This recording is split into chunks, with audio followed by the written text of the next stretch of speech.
मैं अपने कमरे में खिड़कियां बंद करके आराम से बैठा हुआ था। मैं गलती से अंदर से दरवाजे की कुंडी लगाना भूल गया था। उसी वक्त अचानक मेरी चाची अंदर आ गईं।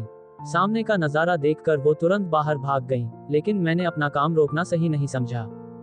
जब मैं बाहर आया तो चाची बोली, क्यों समीर, अंदर क्या कर रहे थे? मैंने कहा, चाची आपको पता ही है, अब मेरे मुंह से क्या सुनना चाहती है? चाची बोली, वह सब ठीक है, लेकिन तुम्हें अपना कमरा बंद नहीं करना चाहिए था।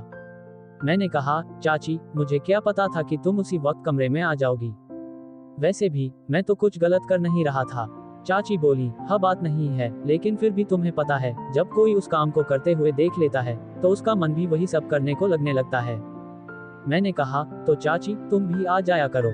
चाची बोली, मन तो मेरा भी बहुत कर रहा है, लेकिन तुम्हें तो पता है तुम्हारा चाचा कई दिनों से घर से बाहर गया हुआ है और मैं अकेली वह सब कैसे करूंगी।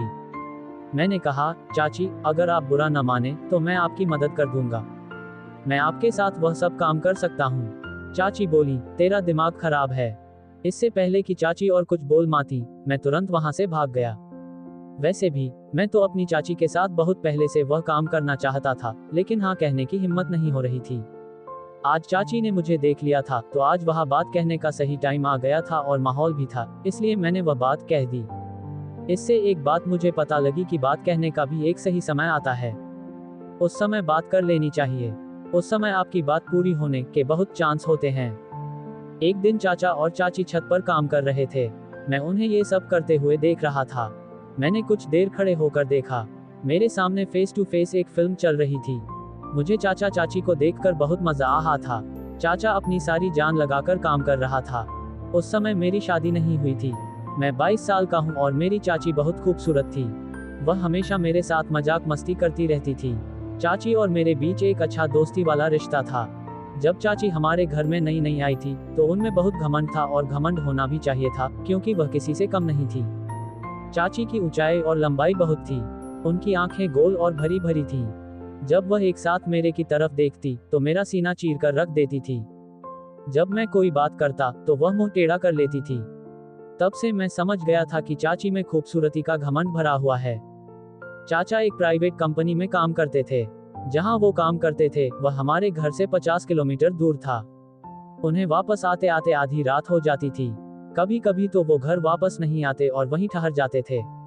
वो बस अब वहीं रहने का प्रबंध कर रहे थे, क्योंकि घर रोजाना आना जाना बहुत दूर पड़ जाता था। जब चाचा जी वापस नहीं आते थे तो चाची अपने कमरे में अकेली रहती थी। मैंने चाची को कई बार अकेले देखा था और उन्हें देखकर ही मैंने भी महसूस किया कि मेरे चाचा आधी रात घर आते हैं, कभी काम करते हैं और कभी नहीं। जितनी चाची को प्यार की जरूरत थी, चाचा उतना प्यार चाची को नहीं दे पा रहे थे। ये बात मुझे पूरी तरह से समझ आ गई थी। एक दिन सुबह मैंने देखा चाची बहुत उदास लग रही थी, तो मैंने उनसे पूछा, क्या हुआ चाची, आप उदास लग रही हैं?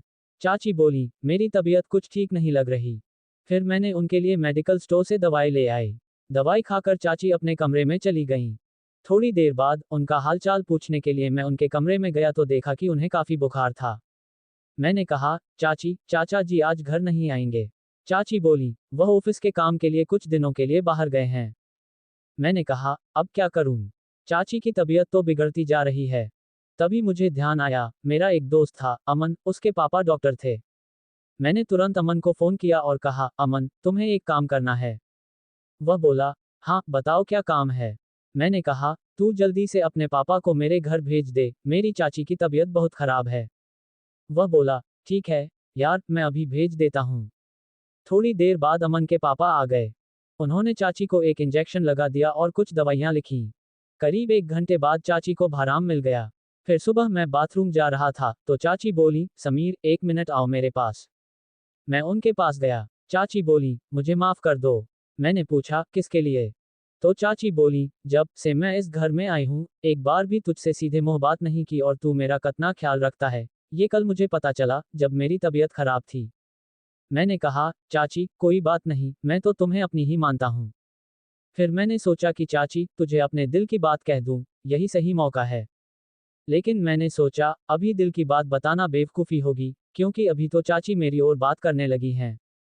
अगर मैं अभी बता दूंगा तो बहुत जल्दी हो जाएगा और चाची भी नहीं कर सकेंगी। इसलिए पहले चाची के साथ और ज़्यादा प्यार पाना पड़ेगा। इसके बाद चाची और मेरे बीच एक अच्छी दोस्ती हो गई। मैं चाची की हर बात मानता और जो भी काम वो कहती, मैं दौड़ दौड़ कर देता।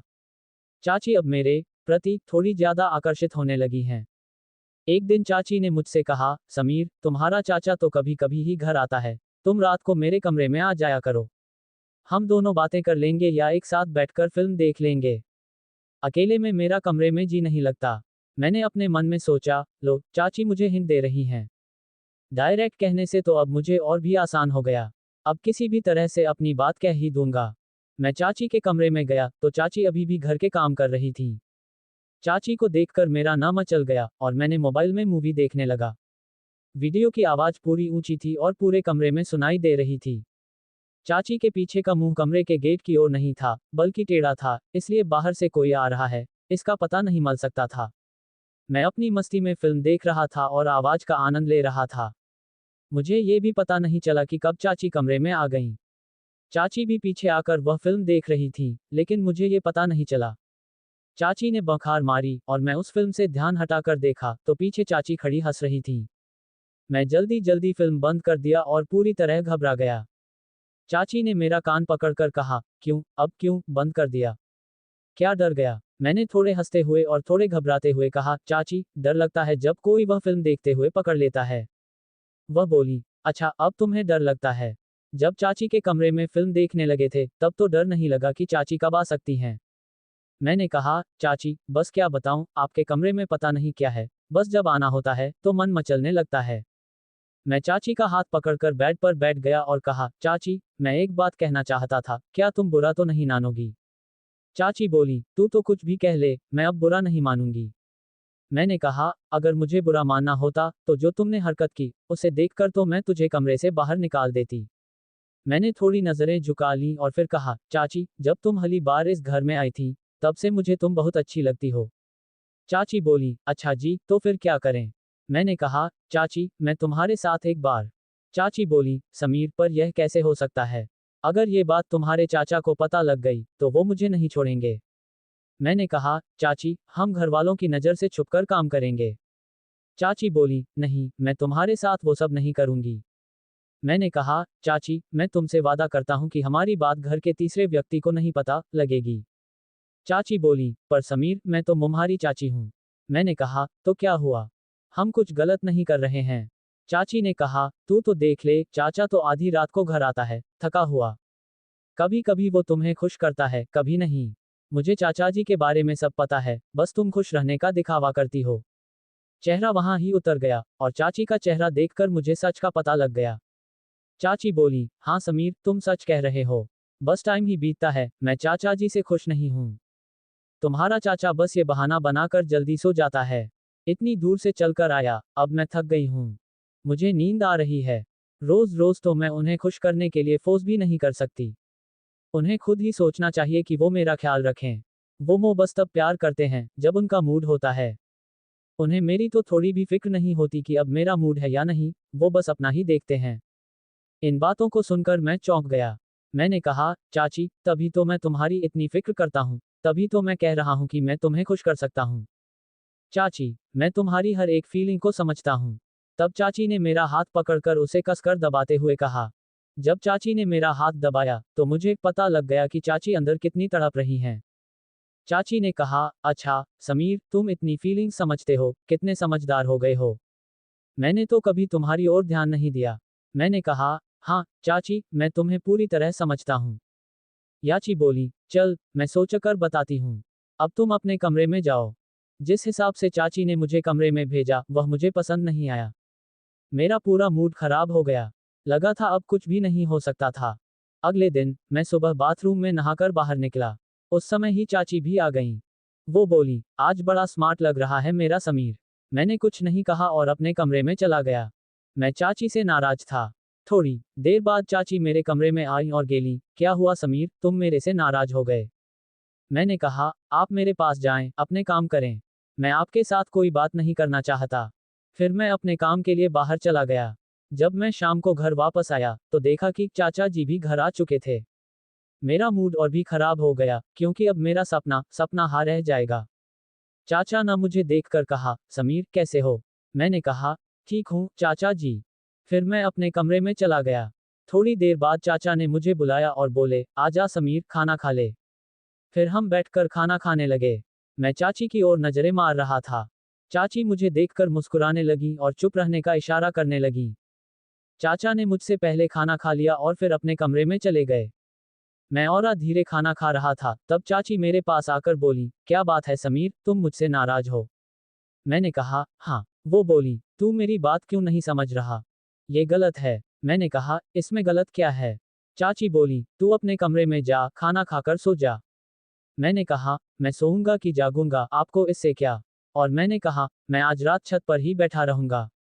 बिल्कुल नहीं सोऊंगा। ये कहकर मैं अपने कमरे में चला गया। मैंने ठान लिया था कि चाहे कुछ भी हो जाए, एक बार तो अपना सपना पूरा करके ही रहूंगा। जब सब सो गए, मैंने अपने कमरे का दरवाजा जोर से खोला ताकि चाची को पता लग जाए कि मैं छत पर जा रहा हूँ। फिर मैं छत पर चला गया। मैं वहां 2 मिनट तक बैठा रहा, तभी मुझे पायल की आवाज सुनाई दी। पीछे मुड़कर देखा तो चाची छत पर आ रही थी। वो मेरे पास आकर बैठ गईं और बोली, तू पागल हो गया है, इतनी रात को इधर छत पर क्या कर रहा है? मैंने कहा, मेरी मर्जी, मैं वही करूंगा जो चाहता हूँ, आप नीचे जाए। हाची ने मेरा हाथ पकड़कर अपने हाथों में लिया और बोली, समीर, अंदर से तो मैं भी तेरे साथ हूँ, पर अब हम वो काम नहीं कर रहे हैं। ये हमारे दोनों के लिए ही अच्छा होगा। क्योंकि जो काम तू मेरे साथ करना चाहता है, वो तू एक दिन जरूर करेगा। पर थोड़ा सा सब्र करना और अच्छा होगा। चाची की बात मैंने समझ ली। मैंने कहा, ठीक है, चाची। सुबह चाचा ने कहा, समीर, मेरी बात ध्यान से सुन। मैंने कहा, हाँ, बताइए। चाचा बोले, मैं तुम दोनों को एक बात बताने आया हूँ। मैं अब दोबारा वापस नहीं आऊंगा। मैं कंपनी के काम से बाहर जा रहा हूँ, लगभग 6 महीने बाद ही वापस आऊंगा। मैंने कहा, अच्छा चाचा जी। चाचा बोले, हाँ, और अब इस घर की जिम्मेदारी तेरी है। तू अपनी चाची का भी अच्छे से ख्याल रखना। मैंने कहा, चाचा जी, आप बेफिक्र रहें, मैं इस घर की जिम्मेदारी संभाल लूंगा और इसे खुद ही संभालूंगा। और रही बात चाची की, तो चाची का मैं बहुत ख्याल रखूंगा, आप बेफिक्र रहें। चाचा ने कहा, अब से 1 घंटे बाद मेरी ट्रेन है। फिर मैंने चाचा को स्टेशन पर छोड़ने चला गया। जब मैं घर वापस आया, तो चाची का मूड बिगड़ा हुआ था। चाची रो रही थी। मैंने कहा, चाची, क्या हुआ? आप क्यों रो रही हैं? तो चाची बोली, रो क्यों नहीं, और क्या करूं? तेरा चाचा पहले भी कई दिनों बाद आता था, और अब तो सीधा 6 महीने के लिए चला गया। ये कहकर वो और भी रोने लगी। मैंने चाची को बिस्तर पर बिठाकर कहा, चाची, कोई बात नहीं, चाचा ने अपने काम के लिए जाना ही था, और मैं तो हूं आपके साथ, आपका ख्याल रखने के लिए। ये कहते ही चाची ने मुझे गले लगा लिया। इसके बाद तो बिना कुछ कहे चाची ने मेरे साथ शुरुआत कर दी। इससे आगे की बात तो बढ़ती गई, क्योंकि चाची अब बहुत दुखी थी और पूरी तरह तैयार हो गई थी। उन्होंने बिना कुछ देखे सारा प्यार मुझे दे दिया। फिर मैंने भी पीछे नहीं रहा। चाचा जो चाची को अधूरा छोड़ देते थे, मैं आज वो कमी पूरी कर रहा था। मैंने सारी रात चाची की पूरी सेवा की। रात के करीब 3 बजे गए थे। फिर कहीं जाकर हम तीनों सो गए। अगले दिन जब चाची उठी, तो चाची के चेहरे से साफ पता चल रहा था कि चाची वास्तव में खुश हैं। इसके बाद चाची ने मेरा हाथ पकड़कर बोला, थैंक यू समीर। जिस खुशी की तुमने मुझे दी है, उसके लिए मैं तो नहीं जानती कब से तुम तड़प रहे थे। मैंने कहा, चाची, आप तो मेरी बात ही नहीं मान रही थी। साथ ही देखो, आज आपके चेहरे की खुशी ही बता रही है कि आप अंदर से कितनी खुश हैं। इसके बाद चाची ने मुझे गले लगाकर बोला, शुक्रिया, मेरे समीर। उस दिन के बाद से मैंने चाची के कमरे में ही सोना शुरू कर दिया। Thank you for watching.